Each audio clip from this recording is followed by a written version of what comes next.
Selamat pagi Bapak Ibu Saudara yang dikasihi Tuhan. Bersyukur kepada Tuhan Yesus karena pagi hari ini kita masih bisa bertemu kembali dalam acara sarapan GPDI Situbondo. Pagi ini renungan yang akan saya bawakan, saya beri judul Taat yang membawa kepada kemenangan. Mari kita membuka Alkitab kita dalam kitab Yosua pasal yang ke-6 ayat 1 sampai yang ke-16 dan ayat yang ke-20. Dalam pada itu, Yeriko telah menutup pintu gerbangnya, telah tertutup kota itu karena orang Israel, tidak ada orang keluar atau masuk. Berfirmanlah Tuhan kepada Yosua, ketahuilah, aku serahkan ke tanganmu Yeriko ini beserta rajanya dan pahlawan-pahlawannya yang gagah perkasa. Haruslah kamu mengelilingi kota itu, yakni semua prajurit harus mengedari kota itu sekali saja. Demikianlah harus engkau perbuat 6 hari lamanya. Dan 7 orang imam harus membawa 7 sangkakala tanduk domba di depan tabut. Tetapi pada hari yang ke-7, 7 kali kamu harus mengelilingi kota itu, sedang para imam meniup sangkakala. Apabila sangkakala tanduk domba itu panjang bunyinya, dan kamu mendengar bunyi sangkakala itu, maka haruslah seluruh bangsa bersorak dengan sorak yang nyaring. Maka tembok kota itu akan runtuh. Lalu bangsa itu harus memanjatnya, masing-masing langsung ke depan.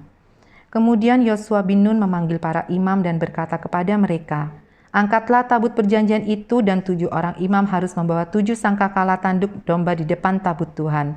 Dan kepada bangsa itu dikatakannya, majulah, kelilingilah kota itu, dan orang-orang bersenjata harus berjalan di depan tabut Tuhan. Segera sesudah Yosua berkata kepada bangsa itu, maka berjalanlah maju ke-7 orang imam yang membawa ke-7 sangkakala tanduk domba itu di hadapan Tuhan.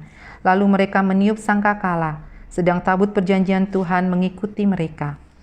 Dan orang-orang bersenjata berjalan di depan para imam yang meniup sangkakala dan barisan penutup mengikut tabut itu. Sedang sangkakala terus-menerus ditiup.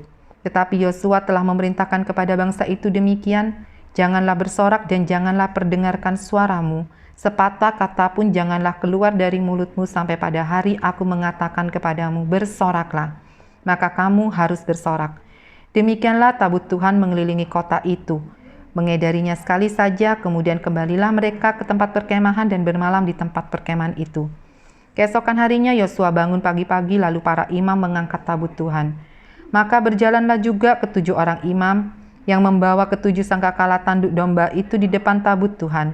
Sambil berjalan, mereka meniup sangkakala, sedang orang-orang bersenjata berjalan di depan mereka, dan barisan penutup mengikut tabut Tuhan. Sementara sangkakala terus-menerus ditiup. Demikianlah pada hari kedua mereka mengelilingi kota itu sekali saja, lalu pulanglah ke tempat perkemahan, dan begitulah dilakukan mereka 6 hari lamanya. Tapi pada hari yang ke-7, mereka bangun pagi-pagi, ketika fajar menyingsing dan mengelilingi kota 7 kali dengan cara yang sama. Hanya pada hari itu mereka mengelilingi kota itu 7 kali. Lalu pada ke-7 kalinya, ketika para imam meniup sangkakala, berkatalah Yosua kepada bangsa itu, bersoraklah, sebab Tuhan telah menyerahkan kota ini kepadamu. Ayat yang ke-20, lalu bersoraklah bangsa itu, sedang sangkakala ditiup. Segera sesudah bangsa itu mendengar bunyi sangkakala, bersoraklah mereka dengan sorak yang nyaring. Maka runtuhlah tembok itu, lalu mereka memanjat masuk ke dalam kota, masing-masing langsung ke depan dan merebut kota itu. Bapak Ibu Saudara, dari ayat yang barusan kita baca, di ayat yang kedua sampai ayat yang kelima, ini adalah ketetapan atau aturan dari Tuhan yang harus dipatuhi oleh Yosua dan seluruh bangsa Israel apabila mereka ingin merebut kota Yeriko, apabila mereka ingin merebut dan memperoleh kemenangan. Dan di ayat yang ke-6 sampai ayat yang ke-16, Yosua dan bangsa Israel menuruti apa yang sudah Tuhan firmankan kepada mereka. Dan ketika mereka mengikuti firman Tuhan, mengikuti apa yang sudah Tuhan tetapkan, apa yang sudah Tuhan berikan kepada Yosua dan bangsa Israel, dikatakan di ayat yang ke-20 bahwa runtuhlah tembok itu. Lalu mereka memanjat masuk ke dalam kota, masing-masing langsung ke depan dan merebut kota itu. Bangsa Israel memperoleh kemenangan seperti yang sudah Tuhan janjikan. Kemenangan yang dialami oleh Yosua dan bangsa Israel bukan karena mereka kuat, bukan karena mereka mampu, bukan karena pasukan mereka banyak, tapi terlebih karena mereka memiliki ketaatan dan iman. Mereka taat dengan ketetapan-ketetapan yang sudah Tuhan atur untuk mereka. Tidak sedikit pun aturan dari Tuhan yang mereka langgar. Nah, Bapak Ibu Saudara, dan mereka juga memiliki iman. Seperti yang kita tahu bahwa iman itu adalah dasar dari segala sesuatu yang kita harapkan dan bukti dari segala sesuatu yang tidak kita lihat. Sekalipun saat itu pada saat mereka mengelilingi tembok Yeriko, mereka belum melihat kemenangan di depan mereka. Tetapi dengan setia mereka tetap melakukannya. Karena mereka punya keyakinan, mereka punya iman bahwa Tuhan pasti menyerahkan Yeriko ke dalam tangan mereka. Di dalam Ibrani pasal yang ke-11, Ibrani pasal yang ke-11 ayat yang ke-30 dikatakan, karena iman maka runtuhlah tembok-tembok Yeriko setelah kota itu dikelilingi 7 hari lamanya. Bapak Ibu Saudara, di waktu istirahat saya di kantor, saya suka sekali bermain beberapa permainan di handphone saya ya Bapak Ibu Saudara. Nah, setiap permainan yang saya mainkan itu memiliki aturan-aturan main tersendiri. Ketika saya bermain, terus saya tidak mengikuti aturan-aturan main yang ditetapkan di level-level tertentu tersebut, maka saya tidak akan pernah menang Bapak Ibu Saudara. Yang ada, saya terus ada di dalam level itu. Tapi ketika saya mengikuti aturan-aturan main untuk mengumpulkan item-item yang mereka minta, maka ada kemungkinan, bahkan kemungkinannya sangat besar untuk saya bisa menang, bahkan saya bisa naik ke level berikutnya. Begitu juga dengan kehidupan kita Bapak Ibu Saudara. Ketika kita menjalani pergumulan, ketika kita sedang ada dalam perjuangan kehidupan kita, saya tidak tahu, saya sama saudara masing-masing mempunyai pergumulan hidup kita sendiri-sendiri. Apakah kita sudah mengikuti aturan-aturan atau ketetapan-ketetapan yang Tuhan berikan dalam kehidupan kita untuk kita bisa mencapai kemenangan dalam hidup kita? Apakah kita sudah taat dengan apa yang Tuhan mau dalam kehidupan kita?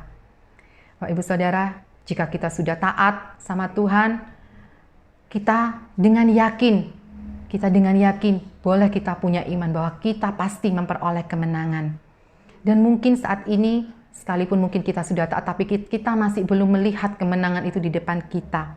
Kita mau tetap percaya, kita mau tetap punya iman bahwa ada waktunya Tuhan, bahwa pasti Tuhan sediakan kemenangan buat kita, asalkan kita mengikuti ketetapan-ketetapan dari Tuhan. Kita mau taat.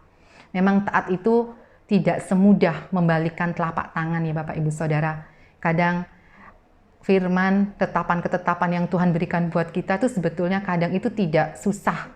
Bahkan mungkin mudah, tapi kadang kita sebagai manusia masih seringkali tidak mau taat dengan apa yang Tuhan firmankan buat hidup kita. Saya juga sedang introspeksi diri dengan hidup saya. Kita mau sama-sama introspeksi diri pagi hari ini. Apakah kita sudah taat? Kita sudah mencari perkenanan Tuhan? Apakah kita sudah benar-benar mau mengikuti aturan-aturan yang Tuhan kasih buat kita? Supaya kita sama-sama memperoleh kemenangan di dalam perjuangan pergumulan kehidupan kita. Di dalam Mazmur 44 ayat yang keempat. Kita mau buka sama-sama. Mazmur pasal 44 ayat yang keempat. Dikatakan, sebab bukan dengan pedang mereka menduduki negeri, bukan dengan mereka yang memberikan mereka kemenangan, melainkan tangan kananmu dan lenganmu dan cahaya wajahmu, sebab engkau berkenan kepada mereka. Jadi Tuhan juga memberi kemenangan kepada kita ketika Tuhan berkenan kepada kita. Mari kita mau sama-sama pagi hari ini, kita mau sama-sama mencari perkenanan Tuhan dalam hidup kita. Kita mau mencari terus wajah Tuhan, kita mau taat, kita mau setia terus sama Tuhan, sampai Tuhan sampai Tuhan menyatakan kemenangan itu di depan kita. Kita mau terus sama-sama berjuang bersama-sama dengan Tuhan. Tetap yakin, tetap percaya bahwa Tuhan Yesus tetap ada dalam hidup kita. Tuhan Yesus pasti memberikan kemenangan kepada kita. Satu ayat lagi, ayat terakhir, Efesus pasal 1. Efesus pasal 1 ayat yang ke-19. Efesus pasal 1 ayat yang ke-19. Dan betapa hebat kuasanya bagi kita yang percaya sesuai dengan kekuatan kuasanya. Puji Tuhan.